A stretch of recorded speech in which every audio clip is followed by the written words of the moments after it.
మన సభలు ఎక్కువగా వేసవికాలంలో జరుగుతాయి. మీరు గమనించడం అనేది బృహత్తర కార్యక్రమం. ఎందుకంటే క్షణాలు ఆలస్యమైన మా ప్రాణాలు ఇబ్బందుల్లో ఉంటాయి.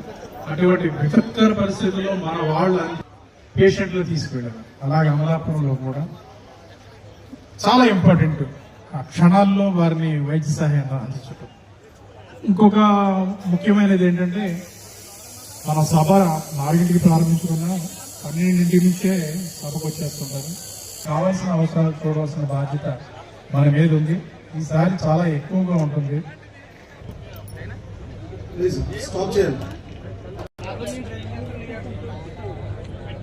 ఇప్పుడు మనం ఎప్పుడెప్పుడైనా ఎదురు చూస్తున్నాం. ఫిజికల్గా మనం ప్రతి మీటింగ్లో కూడా చూసాం. కేవలం ఆవిర్భావ దినోత్సవమే కాదు, ఎందుకంటే ఆవిర్భావ దినోత్సవం సంవత్సరానికి ఒకసారి చేసుకుంటాం. కానీ వారాహి యాత్ర అప్పుడు ప్రతిరోజు ఈ ఒత్తిడి ఉండేది. ఇవాళ ఒక సభ జరిగితే ఇంకో ప్రాంతానికి వెళ్ళాలి, ఇంకో ప్రాంతంలో ఇంకో సభ చేయాలి. సో అక్కడున్న ఒత్తిడి, అక్కడున్న ప్రజలు, అక్కడున్న నాయకులు, లోడ్ అంతా మీరు తీసుకున్నారు. చాలా కష్టపడి లోన్ తీసుకున్నారు మీరు మనస్ఫూర్తిగా.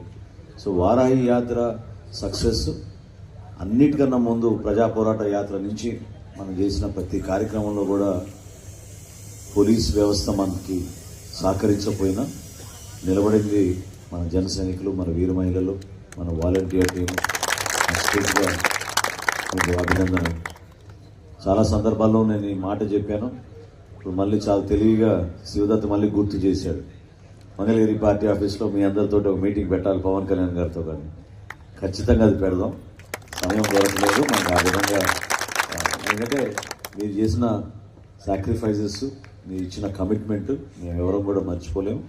డెఫినెట్గా అది చేద్దాం. కొంచెం ఓపిక సహనంతో ఉండండి. ఎందుకంటే మనం అక్కడ పార్టీ ఆఫీస్ నిర్మాణం జరుగుతుంది కాబట్టి రాబోయే రోజుల్లో విడతల వారీగా తప్పకుండా మన పార్టీ అధ్యక్షులు పవన్ కళ్యాణ్ గారు మిమ్మల్ని అందరినీ కూడా అభినందించడం కాకుండా మీతో కూర్చుని మాట్లాడుకునే అవకాశం, ఆ వెసులుబాటు కల్పించేట్టు ఒక ప్రయత్నం చేద్దాం. ఇక్కడ కొన్ని ముఖ్యమైన అంశాలు మీరు దృష్టిలో పెట్టుకోవాలి. ఎందుకంటే మీ అందరికీ కూడా బాధ్యతలు అప్పచెప్తారు. పార్కింగ్ విషయంలో కానివ్వండి, మెడికల్ టీమ్ సపోర్ట్లో కానివ్వండి, గ్రౌండ్లో మనం వివిధ గ్యాలరీస్కి మనం అందించాల్సిన సపోర్ట్ సిస్టమ్ కానివ్వండి.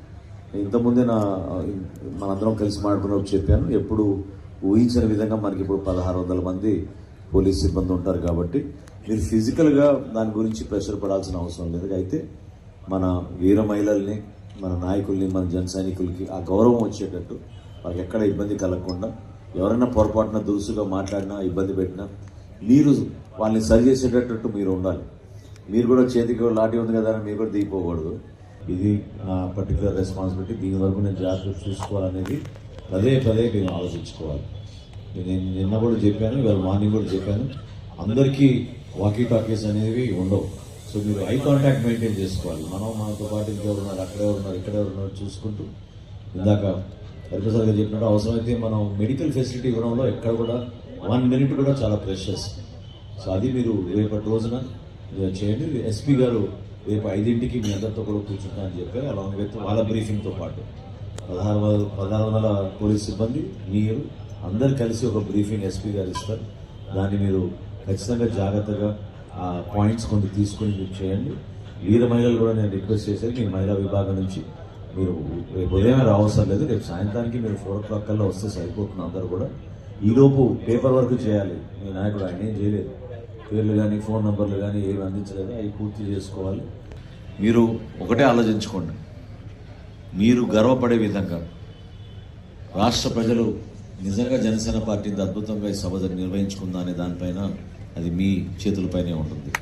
మీరు ఏ విధంగా ప్లాన్ చేసుకుంటారో, ఏ విధంగా మీకు ఇచ్చిన డ్యూటీని మీరు జాగ్రత్తగా ఒక అంకిత భావంతో, ఇది మనకి ఇచ్చిన సువర్ణ అవకాశంగా మీరు భావించి దాన్ని మీరు ఉపయోగించుకుని ముందుకెళ్ళాలి. కొంచెం సహనం మాత్రం చాలా అవసరం మీకు. అది